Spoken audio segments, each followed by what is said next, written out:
Hello student, welcome to my YouTube channel maths वाले sir. आज हम अपना जो अध्याय नंबर 3 है उसको कंटिन्यू करेंगे। प्रश्नावली 3.2 जिसके अंडर प्रश्न नंबर 1 है, निम्नरेखिक समीकरण युग्म को प्रतिस्थापन विधि से हल कीजिए। तो आज हम जो सीखने जा रहे हो प्रतिस्थापन विधि सीखेंगे। प्रतिस्थापन विधि का मतलब है कि प्रतिस्थापित करना किसी एक चर के मान को। तो चलो करके देखते हैं, तब आपको ज्यादा अच्छे से समझ आएगा। तो पहला क्वेश्चन है x प्लस वाई बराबर है 14 और x माइनस वाई बराबर है 4। तो x प्लस वाई बराबर है 14 और x माइनस वाई बराबर 4। तो इसको नाम दे दो समीकरण 1 और इसको नाम दे दो समीकरण 2। तो किसी भी समीकरण को लेना है आपने, मान लो मैंने समीकरण 1 को लिया, समीकरण 1 से क्या करना है, इसमें आपने x प्लस वाई बराबर 14 लिया। इसमें आपने क्या करना है, किसी एक चर को यहीं रखना और एक चर को इक्वल से पार को ले जाना है। तो ये बनेगा x बराबर है 14 माइनस वाई। तो यहाँ पे x की वैल्यू क्या आई आपके पास, 14 माइनस वाई। अब ये जो x की वैल्यू आई ये आपने समीकरण 2 में प्रतिस्थापित कर देनी है। x का मान समीकरण 2 में प्रतिस्थापित करने पर तो क्या होगा, इसको प्रतिस्थापित कर दो। करने पर क्या होगा, x का वैल्यू कहाँ पे रखना है आपने, समीकरण 2 में। तो x की जगह क्या रखोगे, x माइनस वाई बराबर है 4। x की जगह क्या रखना है आपने, 14 माइनस वाई। तो ये 14 माइनस वाई बराबर है 4। तो आपको पता है कि ये 14 माइनस 1 वाई और माइनस 1 वाई हो गया, माइनस का 2 वाई बराबर है 4। ये 14 इक्वल से पार को ले जाना है तो माइनस का 2 वाई यहीं पे रहेगा। तो ये बनेगा 4 माइनस 14। तो 4 माइनस 14 कितना हुआ, माइनस का 10। और माइनस का 2 बटे में चला जाएगा तो y की वैल्यू आ गई माइनस 10 बटा माइनस का 2। माइनस से माइनस कैंसिल हो गया तो y का वैल्यू कितना मिला आपको, 5। अब ये आपको y का मान मिल गया। अब ये y का मान आपने कहीं भी रख देना है किसी भी समीकरण में। तो ये थी आपके पास समीकरण 3। तो यहाँ पे लिखोगे आप y का मान समीकरण 3 में रखने पर, इस पे समीकरण 3 में रख दो, कहीं भी रख दो तो आपके पास समीकरण 3 में रखो, 1 में रखो या 2 में रखो, वैल्यू आपको सेम मिलेगी। तो x बराबर है 14 माइनस वाई, वाई की जगह क्या रखो, x माइनस 14 माइनस 5। और 14 माइनस 5 कितना हुआ आपके पास, 9। तो x का वैल्यू कितना आ गया आपके पास, 9, और y का वैल्यू कितना आया, 5। तो ये इस तरह होगा सॉल्व। अब क्वेश्चन नंबर 2 देखो, इसमें यहीं पे मैं लिख देता हूं, ये समीकरण 1 है और ये समीकरण 2 है। अब जो समीकरण 2 है इसमें आपके पास ही ऑलरेडी बटे में है तो इसके बटे को हटाना है। तो इसका बटा कैसे हटेगा, मैंने आपको पिछले लेक्चर में भी सिखाया था कि इसका बटा कैसे हटता है। तो दोबारा सिखा देता हूँ, s बटा 3 प्लस t बटा 2, क्योंकि इसको पहले आपने ना इस स्टैंडर्ड फॉर्म में ले आना है, इसके बटे को हटाना है 6। तो यहाँ पे इस साइड को आपने सॉल्व करना है, इस साइड को। तो यहाँ पे 3 और 2 का लघुत्तम आएगा 6। फिर आपने क्या करना होता है, पहली भिन्न लिखनी होती है, मल्टीप्लाई करा लघुत्तम से, 3 एकम 3, 3 दूनी 6, 2 गुणा s हो गया 2s, प्लस है बीच में अगली भिन्न है t बटा 2, और गुणा करा लघुत्तम से, 2 एकम 2, 2 तिये 6, t गुणा 3 होता है 3t बराबर है 6। अब ये 6 बटे में तो बराबर से पार को चला जाएगा तो ये बन जाएगा 2s 3t बराबर है 36, 6 गुणा 6। तो इस तरह सॉल्व करते हैं इसको। तो मैं इसको मिटा देता हूं। तो ये जो आपके पास समीकरण जो ये वाली 2 है, ये क्या बन गई आपके पास, 2s प्लस 3t बराबर है 36। तो इसको नाम दे दो समीकरण 3। तो आपने क्या करना है, समीकरण एक और दो का उपयोग, एक और तीन का उपयोग करना है आपने।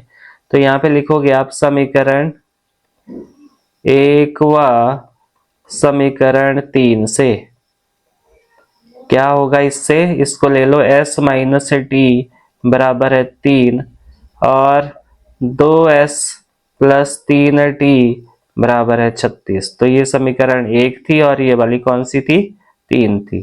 तो आपने समीकरण एक का उपयोग करना है समीकरण एक से, और किसी एक चर को पार को ले जाना और एक चर को यहीं रखना है। तो ये t पार को चला गया, माइनस का था तो प्लस का हो गया, 3 प्लस टी। अब ये s की वैल्यू कितनी आई आपके पास, 3 प्लस टी। अब ये कहां पे रखना आपने, समीकरण 3 में। s का मान, इसको मान लो समीकरण 4, s का मान समीकरण 3 में रखने पर, तो 3 में रखने पर क्या मिला आपको, 3 क्या है समीकरण, 2s प्लस 3t बराबर है 36। s की जगह रख दो 3t, 3 जमा टी, 3 जमा टी यहाँ पे रखा प्लस 3t बराबर है 36। इसका मतलब ये दो यहाँ भी मल्टीप्लाई होगा और इधर भी मल्टीप्लाई होगा। तो ये बन जाएगा 2 गुणा 3 प्लस 2 गुणा टी प्लस 3t बराबर है 36। तो 2 तिये 6 और ये बन गया 2t प्लस 3t बराबर है 36। तो एक जैसे एक साइड को कर दो, तो ये 6 पार को ले जाओ, 6 पार को ले जाओ, 3t प्लस 2t एक जैसे तो जुड़ जाएंगे और ये बन गया 5t बराबर है 36 माइनस 6, प्लस का 6 था तो माइनस का 6 हो गया, 5t बराबर है 30। 5t का मतलब होता है 5 गुणा टी, और गुणा वाली संख्या जाएगी बटे में, तो ये बन जाएगा 30 बटा 5, और 30 बटा 5 का मतलब होता है 6। तो यानी कि आपके पास टी का वैल्यू कितना आया, 6 आया। अब ये टी का वैल्यू कहीं भी रख दो किसी भी समीकरण में, तो मैं टी का मान कहाँ पे रख रहा हूँ, समीकरण 4 में रख रहा हूँ। टी का मान समीकरण 4 में रखने पर, जब इसमें रखोगे तो क्या मिला आपको, s बराबर है 3 जमा टी, तो s बराबर है 3 जमा 6, और s का वैल्यू कितना है आपके पास, 9। तो यहाँ पे आपके पास जो अचर है, दोनों जो चर है सॉरी, s और t, उसकी वैल्यू आपके पास निकल गई। t का मान निकला 6 और s की वैल्यू निकली आपके पास 9। इसी तरह नेक्स्ट क्वेश्चन पे मूव करते हैं, जो अगली स्लाइड पे देखते हैं। अगला क्वेश्चन है 3x माइनस वाई बराबर है 3, 9x माइनस 3y बराबर है 9। तो यहीं पे मैं इसको नाम दे देता हूँ समीकरण 1 और इसको नाम दे देता हूँ समीकरण 2। तो समीकरण 1 का उपयोग कर लो समीकरण 1 से, किसी भी समीकरण का उपयोग कर सकते हैं आप, और वहां से आपने एक चर को यहीं रखना और दूसरे को बराबर से पार को ले जाना है। 3 माइनस का y था तो प्लस का y हो गया, तो ये बन गया। अब ये 3x का मतलब होता है 3 गुणा x, और गुणा वाली संख्या जाती है बटे में, तो ये बन गया 3 प्लस वाई बटा 3। तो आपके पास x का मान निकल गया क्या, 3 प्लस वाई बटा 3। अभी इसको नाम दे दो समीकरण 3, और समीकरण 3 को कहां प्रतिस्थापित कर दो, समीकरण 2 में। x का मान समीकरण 2 में रखने पर, 2 में रखने पर क्या मिलेगा आपको, 9 गुणा x माइनस 3y बराबर है 9। x की जगह रख दो क्या, 3 जमा y बटा 3। तो 9 गुणा 3 प्लस y बटा 3 प्लस माइनस 3y बराबर है 9। तो देखो 3 से 9 कैंसल हो गया, 3 3 9। तो यहाँ पे क्या मिला आपको, 3 प्लस वाई माइनस 3y बराबर है 9। अब ये 3 यहाँ भी मल्टीप्लाई होना और इधर भी होगा, तो ये बन गया 9 प्लस 3y माइनस 3y बराबर है 9। तो यहाँ पे आप देख पा रहे हो कि ये जो y की वैल्यू है, ये सारा ये प्लस का है और ये भी माइनस का ये कैंसिल आउट हो गया।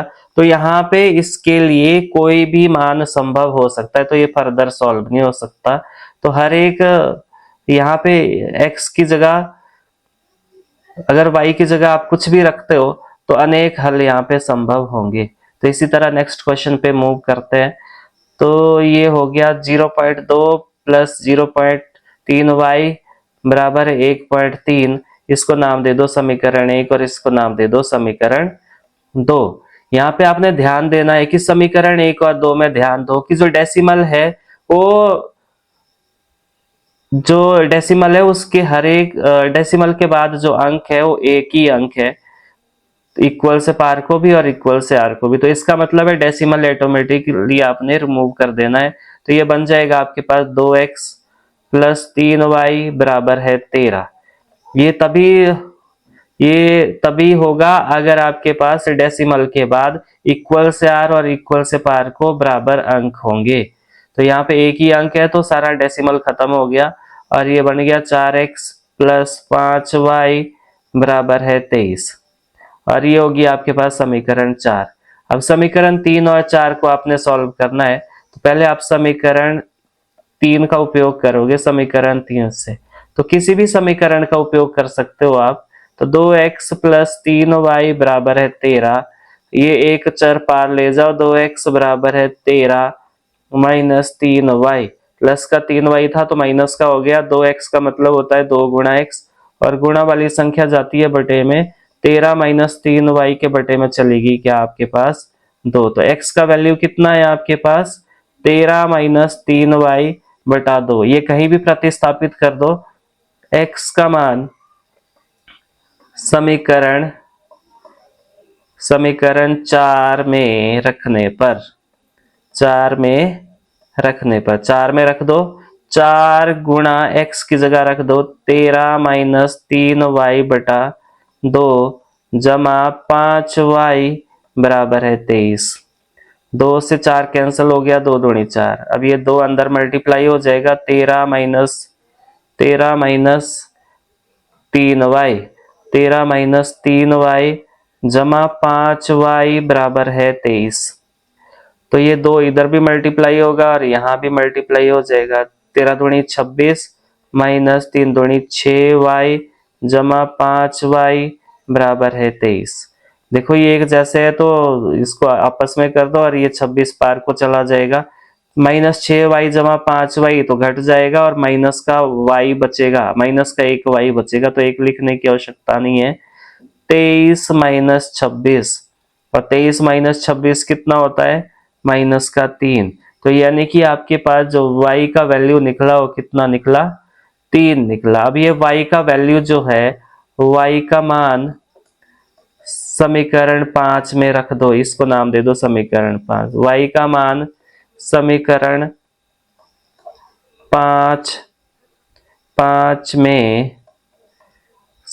5 में रखने पर, तो इसमें रख दो, तो ये आएगा आपके पास x बराबर है 13 माइनस 3 गुणा y बटा 2। तो x का वैल्यू कितना आया 13 माइनस 3 गुणा 3 बटा 2, y की जगह रख दो 3। तो ये कितना आया x बराबर है 13 माइनस 3 3 9 बटा 2। तो 13 माइनस 9 कितना होता है 4 होता है। तो x का वैल्यू कितना आया 4 बटा 2। तो यानी कि 4 बटे 2 का मतलब कितना होता है 2। तो x का वैल्यू कितना है आपके पास 2 आया। तो इस तरह ये क्वेश्चन सॉल्व होगा। तो नेक्स्ट क्वेश्चन अगले पेज पे देखते हैं। नेक्स्ट क्वेश्चन है अंडररूट 2 प्लस अंडररूट 3y और ये under root 3x minus under root 8y बराबर है 0। तो यहीं पे मैं नाम दे देता हूँ, ये समीकरण 1 है और ये आपके पास समीकरण 2 है। तो किसी भी समीकरण का उपयोग कर लो, मैं समीकरण 1 का उपयोग कर रहा हूं समीकरण 1 से। तो यहाँ पे क्या है अंडररूट 2x जमा अंडररूट 3y बराबर है 0। तो ये पार को ले जाओ एक, तो ये बन जाएगा अंडररूट 2x बराबर है माइनस का अंडररूट 3y। x निकालो यहाँ से, तो ये अंडररूट 2 जो है वो पार को बटे में चला जाएगा। तो x बन गया माइनस अंडररूट 3y बटा अंडररूट 2। तो आपके पास x का वैल्यू क्या आया माइनस √3 बटा √2 गुणा y। अब ये नाम दे दो इसको समीकरण 3। तो ये कहीं भी प्रतिस्थापित कर दो। x का मान समीकरण 2 में रखने पर, 2 में प्रतिस्थापित करने पर,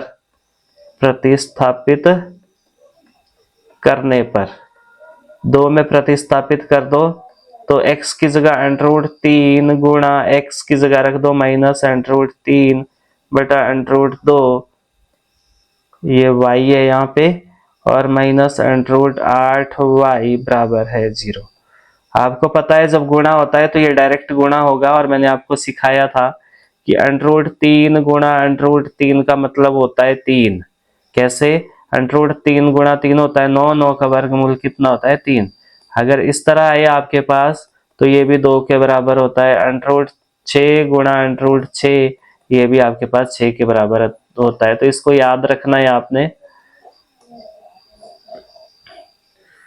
चलो आगे मूव करते हैं। तो ये बन गया आपके पास 3 माइनस का 3y बटा √2 माइनस का √8y बराबर है 0। तो यहाँ पे आपने क्या करना है, यहाँ पे ऐसे ही करना है, ये √2 और इसके बटे में 1 लिख दो, इसका एलसीएम ले लो, 1 ही आएगा।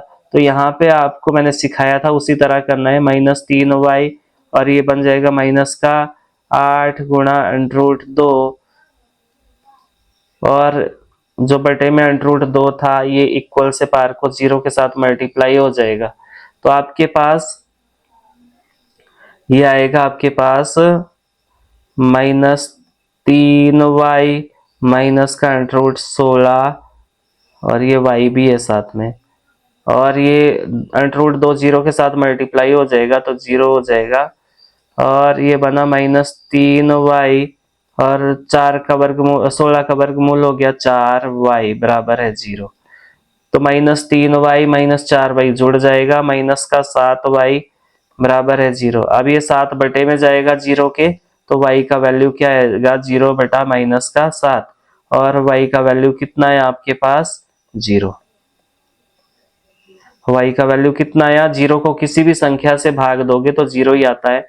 तो y का मान समीकरण 3 में रखने पर, समीकरण 3 में रख दो, रखने पर क्या मिलेगा आपको, x बराबर है -√3 बटा √2 गुणा y की जगह 0 है तो x की वैल्यू -√3 बटा √2 गुणा 0, तो x का वैल्यू कितना हो गया आपके पास 0। तो यहाँ पे x का वैल्यू भी 0 आया और y का वैल्यू भी 0 आया। तो इस तरह सॉल्व होगा ये। नेक्स्ट क्वेश्चन, छठा क्वेश्चन है आपके पास ये वाला। छठा क्वेश्चन इस तरह है आपके पास, तो ये तो इसका पार्ट था,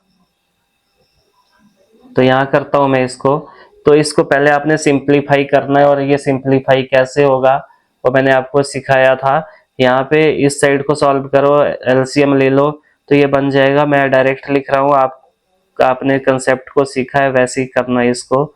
-10y बराबर है -2 गुणा 6, तो ये हो जाएगा 9x - 10y बराबर -12, और ये बन जाएगा आपके पास, ये नाम दे दो समीकरण 1, और इसको भी सॉल्व करो तो ये बन जाएगा 2x + 3y बराबर है 13।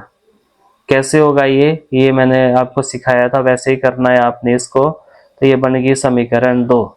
अब आपने समीकरण 1 का उपयोग करना है, समीकरण 1 से क्या मिला आपको, या 2 का उपयोग कर सकते हो आप। तो ये आया 9x - 10y बराबर -12, 1 4 को पार को ले जाओ, 1 यही रहने दो, तो -12 + 10y। अब 9 जाएगा बटे में, तो x का वैल्यू आया -12 + 10y बटा 9। तो यहाँ पे x का वैल्यू कितना है आपके पास, -12 + 10y बटा 9। तो ये इसको नाम दे दो समीकरण 3। तो x का मान समीकरण 2 में रखने पर, समीकरण 2 में रख दो, 2 में रखने पर, 2 में रख दो, 2x बराबर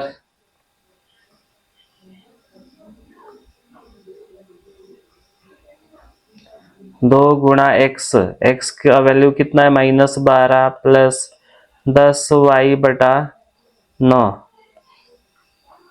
प्लस 3y बराबर है 13। अब ये 9 आपने सारे मतलब यहाँ पे पूरे समीकरण को आपने क्या करना है, 9 से गुणा करना है, और 9 से गुणा करोगे तो ये बचेगा यहाँ पे 2 गुणा -12 प्लस 10y, और ये बनेगा 9 तिया 27y, और ये बना आपके पास ये। अब इस 2 को अंदर मल्टीप्लाई कर तो यहाँ पे भी मल्टीप्लाई होगा और इधर भी मल्टीप्लाई हो जाएगा, तो ये बन जाएगा -24 प्लस 20y प्लस 27y बराबर है 117, और ये एक जैसे है तो जुड़ जाएंगे और ये पार को चला जाएगा। ये बन गया आपके पास 47y, और ये बनेगा 117 प्लस का 24, तो कितना आया, ये यहाँ कर देता हूं मैं, 47y बराबर है ये 141, तो ये y आ गया आपके पास 141 बटा 47, तो ये 47 दिया कितना होता है 141, तो y का वैल्यू कितना आया आपके पास 3 आया। अब ये y का मान कहाँ पे रखना है, y का मान समीकरण 3 में रखने पर, 3 में रखने पर क्या मिला आपको, x बराबर है -12 प्लस 10 गुणा 3 बटा 9, तो ये आएगा x बराबर है -12 10 या 30 बटा 9, तो ये आएगा आपके पास कितना 18, तो 18 बटा 9, क्योंकि -12 प्लस 30 कितना होता है 18, 18 बटा 9 कितना हो गया 2, तो x का वैल्यू कितना है आपके पास 2। तो ये इस तरह सॉल्व हुआ। अब चलो मूव करते हैं हम नेक्स्ट क्वेश्चन पे जो अगले पेज पे है। तो ये आपके पास प्रश्न नंबर 2x प्लस 3y बराबर 11 और 2x माइनस 4y माइनस 24 को हल कीजिए और इससे m का वह मान ज्ञात कीजिए जिसके लिए y बराबर mx प्लस 3 हो। तो पहले आपके पास समीकरण है 2x प्लस 3y बराबर है 11, इसको नाम दे दो समीकरण 1। इसी तरह आपके पास दूसरा समीकरण है 2x माइनस 4y बराबर माइनस का 24, इसको नाम दे दो समीकरण 2। तो पहले आपने समीकरण 1 को हल करना है। समीकरण 1 से क्या मिला आपको, 2x प्लस 3y बराबर है 11, किसी एक चर को यही रहने दो, एक चर को पार को ले जाओ, 2x में यही रखता हूं, ये बन गया 11 माइनस 3y। अब 2 जो है ये बटे में जाएगा, तो x का वैल्यू आएगा आपके पास 11 माइनस 3y बटा 2। तो आपके पास x का वैल्यू कितना आया 11 माइनस 3y बटा 2, इसको नाम दे दो समीकरण 3। तो x का मान कहाँ पे रखना है आपने, x का मान समीकरण 2 में रखने पर, समीकरण 2 में रखने पर, समीकरण 2 में रख दो। तो समीकरण 2 क्या है, 2 गुणा x माइनस 4y बराबर है माइनस का 24, x की जगह ये रख दो, तो 2 गुणा 11 माइनस 3y बटा 2 माइनस का 4y बराबर माइनस का 24। तो यहाँ देख लो जब गुणा होता है तो ऊपर नीचे हम काट सकते हैं, 2 से 2 कैंसिल हो गया, यहाँ पे क्या बचा आपके पास 11 माइनस 3y माइनस 4y बराबर माइनस का 24। तो आपको ये दिख रहा है कि एक जैसे तो जुड़ जाएंगे और दोनों माइनस के है तो जुड़ जाएंगे, निशान आएगा माइनस का और ये 11 इक्वल से पार को चला जाएगा। तो ये बन गया आपके पास 11 माइनस 7y बराबर माइनस का 24। 11 पार को ले जाओ तो माइनस 7y बराबर माइनस का 24 माइनस का 11। और आपको पता है माइनस 7y माइनस 24 और माइनस 11 जुड़ जाएंगे, निशान आएगा माइनस का। 24 और 11 कितने होते हैं 35। तो यहाँ पे आपके पास जो ये माइनस 7y का मतलब होता है माइनस 7 गुणा y बराबर है माइनस का 35। और ये गुणा वाली संख्या जाएगी बटे में, तो y का वैल्यू कितना है माइनस 35 बटा माइनस का 7। माइनस से माइनस कैंसिल हो गया और 7 से 35 कैंसिल हो गया, 7 पंजा 35। तो y का वैल्यू कितना आया 5। अब ये जो y का वैल्यू आया वो कहाँ पे रख दो, y का मान समीकरण 3 में रखने पर, समीकरण 3 में रख दो तो क्या मिला आपको, x बराबर है 11 माइनस 3 गुणा y बटा 2। तो ये मिला x बराबर है 11 माइनस 3 गुणा 5 बटा 2। तो x बराबर कितना आया 11 माइनस 5 दिए 15 बटा 2। तो यहाँ पे आपके पास x का वैल्यू कितना आया माइनस 4 बटा 2। तो कितना आया ये माइनस का 2, यानी कि x का वैल्यू कितना आया आपके पास माइनस का 2। अब अगला क्वेश्चन देखो जरा, क्वेश्चन में क्या लिखा है, इससे m का वह मान ज्ञात करना है जिसके लिए y बराबर mx प्लस 3 हो। तो आपने m की वैल्यू फाइंड आउट करनी है, तो y का मान कितना है mx प्लस 3। आपने क्या करना है, x और y की जो वैल्यू रखी है निकाली है आपने, वो यहाँ प्रतिस्थापित कर देनी है आपने और इसको हल करना है। तो y की जगह 5 रख दो क्योंकि y का मान 5 है। और mx का मतलब होता है m गुणा x, x की वैल्यू कितनी है माइनस 2। दो निशान इकट्ठे नहीं आते इसलिए ब्रैकेट लगा लो, प्लस 3। और प्लस का 3 बराबर से r को आएगा तो ये बन गया माइनस का 3 और ये बन गया, मल्टीप्लाई करोगे तो माइनस 2 गुणा m। और 5 माइनस 3 कितना होता है 2 होता है प्लस का, और माइनस 2 गुणा m। और m निकालना है तो 2 बटे में चला जाएगा, इधर को आ जाएगा ये, तो 2 बटा माइनस 2 बराबर है m। तो ये कट गया तो m का वैल्यू कितना है माइनस 1 बराबर m। इसका मतलब है कि m का वैल्यू कितना है आपके पास माइनस 1। तो ये था आपके पास, इस तरह सॉल्व होगा ये प्रतिस्थापन विधि थी आपके पास। तो जो नेक्स्ट क्वेश्चन है वो हम नेक्स्ट लेक्चर में पढ़ेंगे। आई होप कि आपको बहुत अच्छे से समझ आया होगा। बार बार अभ्यास करें, लिख लिख कर अभ्यास करें और आपको एक जरूर इस पे मास्टरी हो जाएगी। तो thanks for watching and happy learning.